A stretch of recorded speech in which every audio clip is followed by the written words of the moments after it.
Dans le royaume de France, la guerre fait rage depuis de longues années entre les Français et les Anglais. Lors de la bataille d'Azincourt en 1415, l'armée d'Henri V, roi d'Angleterre, écrase les chevaliers français. Après cette défaite, les seigneurs de France se disputent.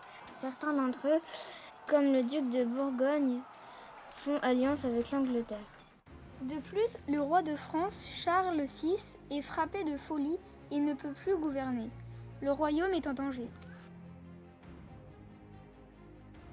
La petite Jeanne et sa famille souffrent beaucoup de la guerre entre la France et l'Angleterre.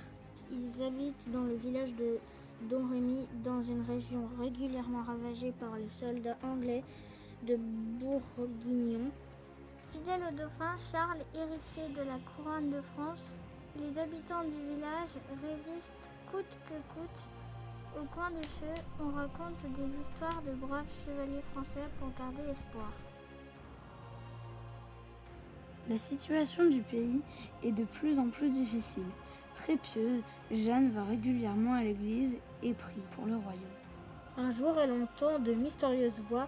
L'archange Saint-Michel, Sainte-Catherine et Sainte-Marguerite lui ordonnent de chasser les Anglais hors du royaume et de faire monter le dauphin Charles sur le trône. Jeanne se sent désormais investie de cette mission, mais elle ne sait pas comment rencontrer le dauphin.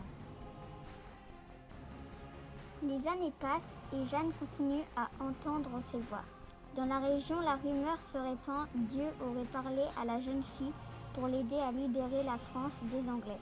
À 17 ans, Jeanne se rend à Vaucouleurs, la grande ville voisine de Domremy, pour demander de l'aide au capitaine Robert de Baudricourt. Ce dernier, d'abord méfiant, finit par lui offrir des chevaux et une escorte pour aller à la rencontre du dauphin Charles. En quelques jours, la petite troupe arrive dans la ville de Chinon où le dauphin Charles a réuni ses fidèles. L'héritier du royaume a beaucoup entendu parler de Jeanne. Il est curieux de la rencontrer, d'autant plus qu'il enchaîne les défaites et qu'une aide venue du ciel ne refuse pas. Jeanne se rend dans le château et à la surprise générale, reconnaît le dauphin alors qu'elle ne l'a jamais vu. Charles discute avec la jeune fille qui lui redonne espoir. Quelques jours plus tard, il accepte de confier à Jeanne une petite troupe et l'envoie à sa demande vers Orléans. Lorsque Jeanne arrive devant Orléans, la ville est assiégée par les Anglais et les habitants sont épuisés. Jeanne s'est coupé les cheveux et porte désormais une armure de chevalier. Elle demande aux Anglais de se rendre, mais ces derniers refusent en se moquant. Jeanne prend alors la tête de l'armée et lance l'assaut. La bataille est terrible. Jeanne est blessée par une flèche, mais continue à se battre. Les Anglais, effrayés, finissent par s'enfuir. Orléans est délivré. Après cette grande victoire, Jeanne veut libérer la route de Reims pour faire sacrer le dauphin Charles. Aidée par ses fidèles soldats, elle délivre plusieurs villes et réussit à rejoindre Reims.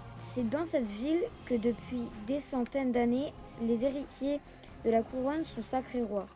La cérémonie est superbe et le dauphin Charles devient enfin Charles VII, roi de France. Charles VII n'aime pas la guerre. Devenu roi de France, il écoute de moins en moins Jeanne qui s'obstine à vouloir chasser les Anglais du pays. La valeureuse guerrière, accompagnée du duc d'Alençon, décide de prendre Paris par surprise. Lors des opérations, Jeanne est encore une fois blessée par une flèche. Au bout de quelques jours, le roi ordonne d'arrêter l'attaque et Jeanne se retrouve seule, sans ses fidèles compagnons d'armes.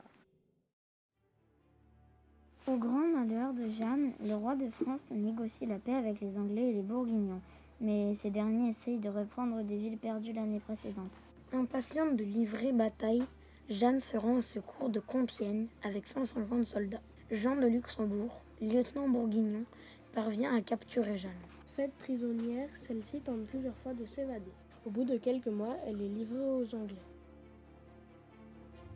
Jeanne se retrouve seule face à ses juges, des hommes d'église qu'on appelle inquisiteurs et qui accusent la jeune fille d'être une sorcière.